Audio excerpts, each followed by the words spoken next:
فیصل کی باتیں دل کو بہت اچھی لگتی تھیں، مگر ارشد کو ان پر کم ہی یقین آ رہا تھا۔ بہرحال وہ فیصل کے ساتھ تھا اور اپنی زندگی کا ایک انوکھا تجربہ کر رہا تھا۔ اس میں کوئی شک نہیں تھا کہ وہ تاریخ کا ایک ایسا عجیب و غریب تجربہ کرنے والے تھے، اور اگر وہ ایک لاش کے اندر زندگی کی روح پھونکنے میں کامیاب ہو گئے تو یہ ایک ایسا کارنامہ ہوگا جو ان کا نام رہتی دنیا تک زندہ رکھے گا۔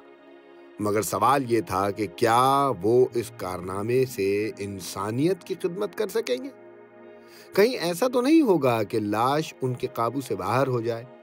وہ طاقتور بھی ہوگی اور اس کے اندر 1,00,000 کلو واٹ بجلی کا اثر بھی ہوگا۔ اگر وہ قابو سے باہر ہو گئی تو اسے کون اپنی گرفت میں لا سکے گا؟ اسی قسم کے خیال تھے جو ارشد کو پریشان کیا کرتے تھے۔ پھر اس نے بھی فیصل کی طرح سوچنا شروع کر دیا کہ وہ ایک لاش کو زندہ کر کے تاریخ کا رخ موڑ دیں گے، اور سوائے انسانیت کی بھلائی کے ان کے سامنے اور کوئی مقصد نہیں ہے۔ جوں جوں کام کی رفتار تیز ہو رہی تھی، اس کے دل سے وسوسے کم ہو رہے تھے، یا یوں کہہ لیں کہ اب اسے اتنی فرصت ہی نہیں ملتی تھی کہ دل میں الٹے پلٹے خیالات آ سکیں۔ گورکھن نے اپنے وعدے کے مطابق ایک روز آ کر فیصل کو اطلاع دی کہ ایک نئی لاش قبرستان میں آئی ہے اور چل کر اس کا سینہ ملاحظہ کر لیں۔ کیا تم نے اس کے سینے کو دیکھا ہے؟ گورکھن نے دونوں ہاتھ پھیلا کر کہا، اتنا بڑا سینہ ہے حضور، اتنا چوڑا سینہ میں نے پہلے کبھی نہیں دیکھا۔ معلوم ہوتا ہے جس کی لاش ہے وہ زندگی بھر سینہ چوڑا کرنے کی ورزش ہی کرتا رہا ہو۔ بہت خوب، ہمیں یہی چاہیے، شاباش۔ فیصل نے اس رات ارشد کو بھی ساتھ لیا اور دونوں دوست کار میں سوار ہو کر قبرستان کی طرف روانہ ہو گئے۔ ارشد کا قبرستان جا کر لاش کی بے حرمتی کرنے کا یہ پہلا موقع تھا۔ اس نے دل ہی دل میں خدا سے معافی مانگی کہ وہ اسے معاف کر دے، کیونکہ وہ اپنے خیال کے مطابق یہ سب کچھ انسانیت کی بھلائی کے لیے کر رہا ہے۔ آدھی رات کی تاریکی میں اسے قبرستان بڑا ڈراؤنا لگ رہا تھا۔ اس نے ہسپتال میں کئی مردوں کی چیر پھاڑ کی تھی، مگر قبرستان کس قدر پراسرار اور ہیبت ناک ہوتا ہے یہ اسے آج رات محسوس ہوا تھا۔ شاید یہ اس کا مجرم ضمیر تھا جو قبرستان کو ڈراؤنا کر کے پیش کر رہا تھا، کیونکہ بہرحال وہ ایک ناجائز کام میں شریک تھا، ورنہ قبرستان کی فضا ڈراؤنی نہیں ہوتی۔ وہاں اللہ کے کئی نیک بندے ابدی نیند سو رہے ہوتے ہیں۔ اپنی جھونپڑی میں گورکھن لیمپ جلائے اس کی مدھم روشنی میں انتظار کر رہا تھا۔ اس نے فیصل کے ساتھ ایک اجنبی نوجوان کو دیکھا تو کچھ ٹھٹک سا گیا۔ فیصل نے اس سے کہا، یہ مسٹر ارشد ہیں، یہ میرا دوست ڈاکٹر ہے، ہم دونوں اکٹھے ہی انسان کی بھلائی کے لیے تجربہ کر رہے ہیں، تمہیں ان سے گھبرانے کی کوئی ضرورت نہیں ہے۔ گورکھن کی تسلی ہو گئی تو اس نے لیمپ کی بتی دھیمی کرتے ہوئے انہیں ساتھ لیا اور تازہ بنی ہوئی ایک قبر کے پاس آ کر رک گیا۔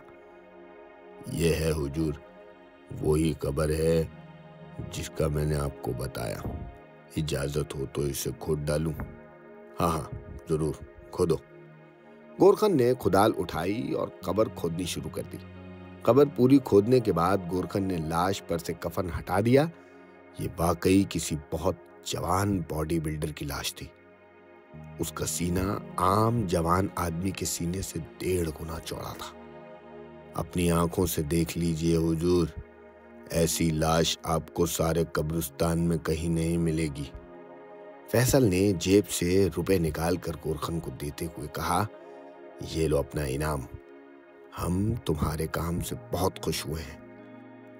ارشد اور فیصل نے مل کر لاش کے سینے سے بازو اور ٹانگیں الگ کیں، سر بھی الگ کر دیا اور سینے کو تھیلے میں بند کر دیا۔ ارشد کا دل تیزی سے دھڑک رہا تھا۔ اسے لاش سے زندگی میں پہلی بار خوف محسوس ہو رہا تھا۔ اس نے آج تک جتنی بھی لاشوں کا چیر پھاڑ یعنی پوسٹ مارٹم ہسپتال میں کیا تھا، وہ ساری کی ساری تقریباً لاوارث لاشیں تھیں، لیکن یہ ایک ایسی لاش تھی جس کے وارث بہن، بھائی اور ماں باپ زندہ تھے۔ اسے یوں محسوس ہو رہا تھا جیسے وہ ایک زندہ سوئے ہوئے انسان کے جسم کا چیر پھاڑ کر رہا ہے۔ اسے ایک پل کے لیے بھی یہ خیال نہ آیا تھا کہ وہ مردے کی بے حرمتی کر رہا ہے، جو اسلام میں گناہ ہے۔ گورخان نے تھیلا اٹھایا اور دونوں ڈاکٹروں کے پیچھے پیچھے چل پڑا۔ فیصل اور ارشد قبرستان کے باہر آ کر گاڑی میں بیٹھ گئے۔ گورخان نے تھیلا پچھلی سیٹ پر رکھ کر اوپر کمبل ڈال دیا اور سلام کر کے واپس اپنی جھوپڑی کی طرف چلا گیا۔ دونوں ڈاکٹر گاڑی میں سوار قلعے کی طرف روانہ ہو گئے۔ راستے میں ارشد زیادہ تر خاموش رہا۔ فیصل نے اس کی خاموشی کو توڑتے ہوئے کہا، تم خاموش کیوں ہو ارشد؟ ارشد نے ٹھنڈا سانس بھر کر کہا، ویسے ہی خاموش ہوں۔ تم ضرور کچھ سوچ رہے ہو ارشد۔ میں سوچ رہا ہوں کہ کہیں ہم گناہ تو نہیں کر رہے۔ فیصل نے پھر ایک کہکہا لگایا اور بولا، تم ڈاکٹر ہو کر بھی وہم کے مریض ہو چکے ہو۔ بھلا یہ گناہ کیسے ہو سکتا ہے یار؟ کیا تمہارے خیال میں انسان کی خدمت کے لیے کوئی بھی کام کرنا، کوئی تجربہ کرنا گناہ ہے؟ نہیں، تم ٹھیک کہتے ہو فیصل، مگر جانے کیوں میرا دل گواہی دے رہا ہے کہ ہم یہ کام جو کر رہے ہیں یہ ٹھیک نہیں کر رہے۔ یہ گناہ ہے، یہ اچھا کام نہیں ہے۔ فیصل نے کہا، ارشد ایسی باتیں ذہن سے نکال دو۔ ابھی ہمیں بہت سارا کام کرنا ہے۔ جس دن مجھے محسوس ہو گیا کہ یہ گناہ ہے، میں اسی وقت توبہ کر لوں گا اور ان لاشوں کو واپس قبرستان میں دفن کر دوں گا۔ پھر فیصل نے ارشد کی طرف دیکھا اور کچھ سوچا، کیونکہ فیصل کو ارشد کی طرف سے خطرہ محسوس ہونے لگا تھا۔ کہیں اس سے یہ راز فاش نہ ہو جائے، کہیں اس کی کمزور طبیعت سارا بھانڈا نہ پھوڑ دے۔ مگر اب کچھ نہیں ہو سکتا تھا۔ اس نے ارشد کو اپنے راز میں شریک کر لیا تھا۔ وہ اسے آدھے راستے میں چھوڑ کر اپنے لیے خطرہ مول نہیں لے سکتا تھا۔ وہ خاموش رہا۔ گاڑی قبرستان سے باہر نکل کر کچے راستے پر آئی تو وہاں سامنے سے ایک اور گاڑی آتی دکھائی دی۔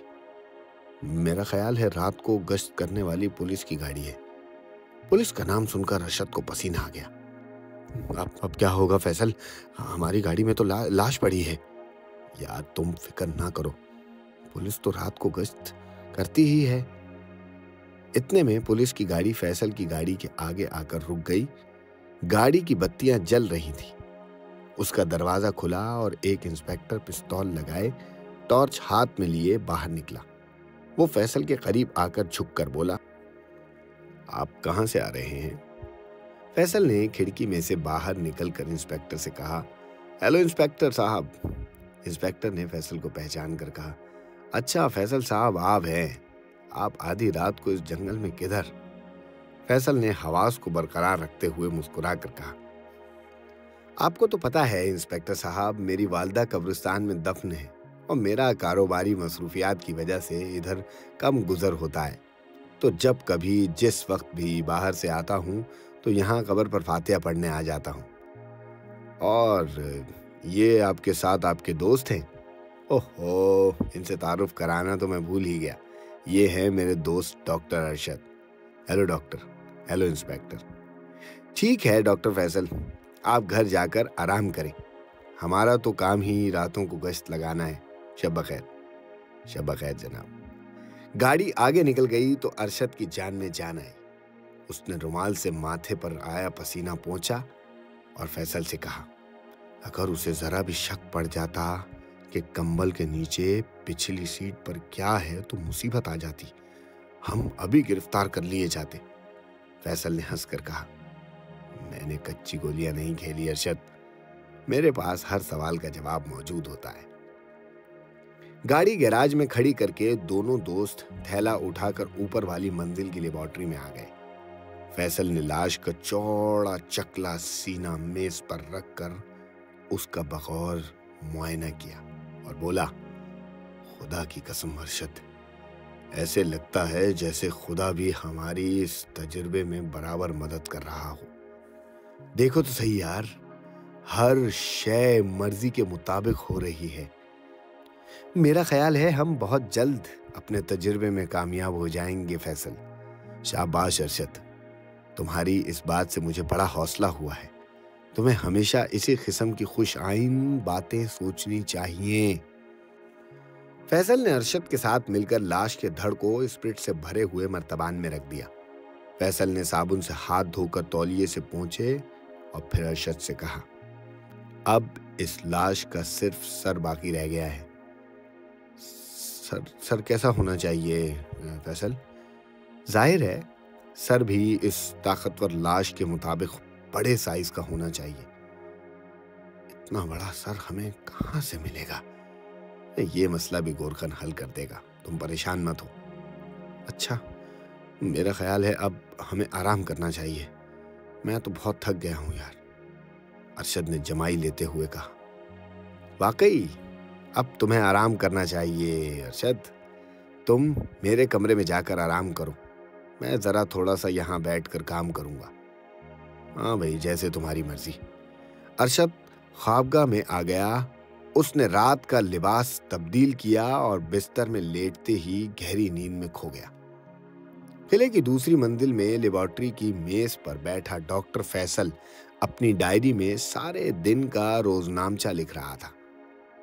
اس نے ڈائری میں یہ بھی لکھا کہ وہ دھڑ حاصل کرنے میں کامیاب ہو گیا ہے، اب صرف اسے ایک بہت بڑے سائز کا سر چاہیے۔ ڈائری لکھنے کے بعد اس نے مرتبان کے پاس جا کر مختلف مردوں کی ٹانگوں، بازوؤں اور چھاتی کا معائنہ کرنا شروع کر دیا۔ یہ سارے اعضاء بڑے تر و تازہ اور صحت مند تھے۔ اگر اسے اسی سائز کا سر بھی مل جائے تو بہت اچھا ہوگا۔ اسے گورکھن کی محنت پر بڑا بھروسہ تھا۔ اس نے گورکھن کو اس کی توقع سے بڑھ کر روپے دے دیے تھے۔ اسے امید تھی کہ گورکھن اسے کسی نہ کسی بڑے سائز کی لاش کا سر ضرور لا کر دے گا۔ اب وہ بھی تھک گیا تھا اور اسے بھی نیند آ رہی تھی۔ اس نے لیبارٹری کا دروازہ بند کیا، تالا لگا کر چابی جیب میں رکھی اور اپنے کمرے میں آ کر بستر پر لیٹ گیا۔ وہ نہ جانے کتنی دیر تک اپنے تجربے اور لاش کے سر کے بارے میں سوچتا رہا۔ اس کا ارادہ تھا کہ وہ سر حاصل ہو جانے کے بعد اس میں دماغ کسی نہایت عقل مند اور لائق آدمی کا ڈالے گا۔ سب سے بڑے شہر کے عجائب گھر میں اس وقت 2 دماغ مرتبانوں میں رکھے ہوئے تھے۔ ایک دماغ دنیا کے عقل مند سائنسدان کا تھا اور دوسرا دماغ اس شہر کے ایک پاگل آدمی کا تھا۔ ڈاکٹر فیصل کا پروگرام یہ تھا کہ جب وہ سر حاصل کرنے میں کامیاب ہو جائے گا تو پھر ایک رات چپکے سے عجائب گھر میں جا کر وہاں سے عقل مند سائنسدان کا دماغ اٹھا لائے گا۔ یوں وہ اس سائنسدان کا دماغ اپنے بنائے ہوئے انسان کے سر میں رکھ دے گا۔ اس طرح اس کا بنایا ہوا انسان دنیا کا طاقتور ترین انسان اور عقل مند ترین انسان بھی ہوگا۔ فیصل انہی خیالات میں گم آخرکار سو گیا۔ رات کے تیسرے پہر لیبارٹری کی کھڑکی میں سے چاند کی ہلکی ہلکی روشنی اندر آ رہی تھی۔ مرتبانوں میں پڑے ہوئے لاشوں کے اوضاع اسپرٹ میں ڈوبے ہوئے تھے۔ لیبارٹری کی فضا میں ایک اداسی اور ویرانی چھائی ہوئی تھی۔ اس پراسرار اور ڈراؤنی فضا میں لیبارٹری کے روشن دان کے دھندلے شیشے کے ساتھ اپنا زرد اداس چہرہ لگائے ڈاکٹر فیصل کا بوڑھا ملازم بیٹھا لیبارٹری کے مرتبانوں کو گھور رہا تھا۔ اسے یوں محسوس ہوا جیسے مرتبانوں میں رکھے ہوئے لاشوں کے اوضاع آہستہ آہستہ حرکت کر رہے ہیں۔ چھاتی سانس لے رہی ہے، بازو اور پنڈلیاں ہل رہی ہیں۔ خوف سے اس کا چہرہ سفید ہو گیا۔ پھر اس نے دیکھا کہ لیبارٹری کا دروازہ کھلا اور اس میں سے ایک آدمی بیساکھیوں کے سہارے اندر داخل ہوا اور چلتا ہوا ایک مرتبان کے پاس آ کر کھڑا ہو گیا۔ اس کی دونوں پنڈلیاں غائب تھیں۔ پھر ایک اور آدمی لیبارٹری کے دروازے میں سے داخل ہوا اور دوسرے مرتبان کے پاس آ کر کھڑا ہو گیا۔ اس کے دونوں بازو غائب تھے۔ پھر ایک تیسرا آدمی کمرے میں داخل ہوا، وہ بھی ایک مرتبان کے پاس جا کر کھڑا ہو گیا۔ اس آدمی کے بازو، سر اور ٹانگیں موجود تھیں مگر سینہ غائب تھا۔ ان سب نے کفن اوڑھ رکھے تھے اور مرتبانوں میں رکھے ہوئے اوضاع کو بڑی حسرتناک نظروں سے دیکھ رہے تھے۔ بوڑھے ملازم کا خوف سے حلق خشک ہو گیا۔ اس نے آنکھیں زور سے ملی۔ اس کا خیال تھا کہ شاید وہ خواب دیکھ رہا ہے، مگر وہ کفن پوش لاشیں اب بھی کمرے میں موجود تھیں۔ اب وہ لاشیں ایک دوسرے کی طرف دیکھ رہی تھیں۔ جس لاش کا سینہ غائب تھا اس نے اپنے سینے کی طرف اشارہ کیا، جس کی پنڈلیاں غائب تھیں اس نے اپنی پنڈلیوں کی طرف، اور جس کے بازو غائب تھے اس نے حسرت بھری نظروں سے اپنے بازوؤں کی طرف دیکھا۔ پھر وہ مرتبانوں میں پڑے ہوئے اپنے اپنے کٹے ہوئے اوضاع کو غور سے گھورنے لگے۔ اب انہوں نے ایک گول دائرے کی شکل میں مرتبانوں کے ارد گرد طواف کرنا شروع کر دیا۔ اب قریب تھا کہ وہ مرتبانوں کو نیچے زمین پر گرا دیں کہ بوڑھے ملازم کے منہ سے خوف کے مارے چیخ نکل گئی۔ لاشیں ایک دم ساکت ہو کر کھڑی ہو گئیں۔ پھر ان لاشوں نے روشن دان کی طرف دیکھا اور زوردار چیخ لگائی۔ یہ چیخ اس قدر بلند اور خوفناک تھی کہ بوڑھے ملازم کو قلعے کی چھت ٹوٹتی ہوئی محسوس ہوئی۔ وہ وہاں سے بھاگ گیا۔ اپنے کمرے میں جا کر وہ چارپائی پر گر گیا اور گہرے گہرے سانس لینے لگا۔ ٹھیک اسی لمحے ڈاکٹر فیصل لیبارٹری میں کسی کام سے داخل ہوا تو وہاں کوئی نہیں تھا، کوئی روح، کوئی لاش، کچھ بھی نہیں تھا۔ ڈاکٹر فیصل نے الماری میں سے اپنی ڈائری نکالی، اس میں کوئی ضروری بات نوٹ کی، ڈائری الماری میں رکھ کر اسے تالا لگایا اور لیبارٹری سے نکل کر واپس اپنے کمرے میں آ گیا۔ ڈاکٹر فیصل کو اب کسی لاش کے بڑے سائز کے سر کا انتظار تھا۔ گورخن کو بھی کسی ایسی ہی لاش کا انتظار تھا، مگر ایسی کوئی لاش قبرستان میں نہیں آ رہی تھی۔ وقت گزر رہا تھا، ڈاکٹر فیصل بے چین ہوتا جا رہا تھا۔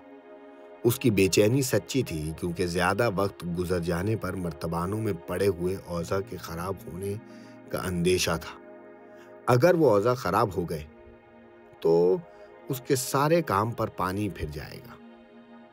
اس کے بعد ہو سکتا ہے اسے اپنی مرضی کے مطابق انسانی اوضاع نہ مل سکے۔ اس نے ایک روز گورخن کو بلا کر کہا، وقت گزر رہا ہے اور لاش ابھی تک نہیں آئی۔ گورخن نے کہا، سرکار میں خود اسی لاش کی تلاش میں ہوں۔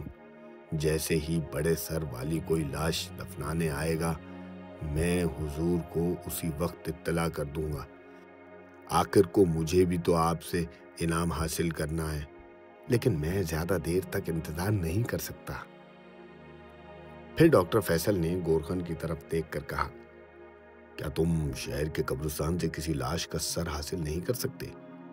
گورخن نے سر ہلا کر کہا، سرکار شہر کے قبرستان کا معاملہ دوسرا ہے، وہاں میری کوئی واقفیت نہیں ہے، میں کسی پر بھروسہ نہیں کر سکتا، میں تو اپنے قبرستان میں رہ کر ہی آپ کی خدمت کر سکتا ہوں۔ اچھا، میں سمجھتا ہوں، چلو ٹھیک ہے، تم جاؤ۔ گورخن وہاں سے چلا گیا۔ فیصل کافی دیر ادھر ادھر ٹہلتا رہا۔ چوں وقت گزر رہا تھا اس کی پریشانی میں اضافہ ہو رہا تھا۔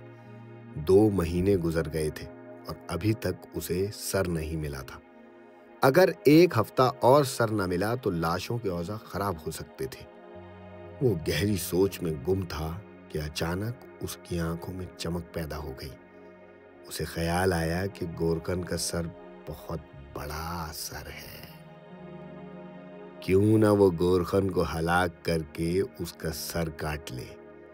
اپنے عظیم تاریخی تجربے اور انسانیت کی بھلائی کے لیے گورخن کی قربانی تو دی ہی جا سکتی ہے، عظیم اور بے لوث۔ کیا واقعی فیصل اپنے اس تجربے کو کامیاب بنانے کے لیے کسی زندہ آدمی کو مار سکتا ہے؟ کیا وہ گورخن کا سر کاٹ دے گا؟ یہ ساری باتیں جاننے کے لیے آپ کو تھوڑا سا انتظار اور کرنا پڑے گا۔ کیونکہ میں کل پھر اسی وقت اس کہانی کا اگلا حصہ لے کر آپ کی خدمت میں حاضر ہو جاؤں گا۔ جب تک کے لیے آپ میرے چینل کو سبسکرائب کیجئے، ویڈیو کو لائک کیجئے اور دوستوں کے ساتھ شیئر کیجئے، اور کامنٹ کر کے ضرور بتائیے گا کہ آپ کو کیا لگتا ہے، کیا فیصل گورکھن کو مار دے گا، اس کا سر کاٹ دے گا؟ جب تک کے لیے آپ اپنے ارد گرد کے لوگوں سے پیار کرتے رہیے اور اپنا بہت سارا خیال رکھیے۔ اللہ حافظ۔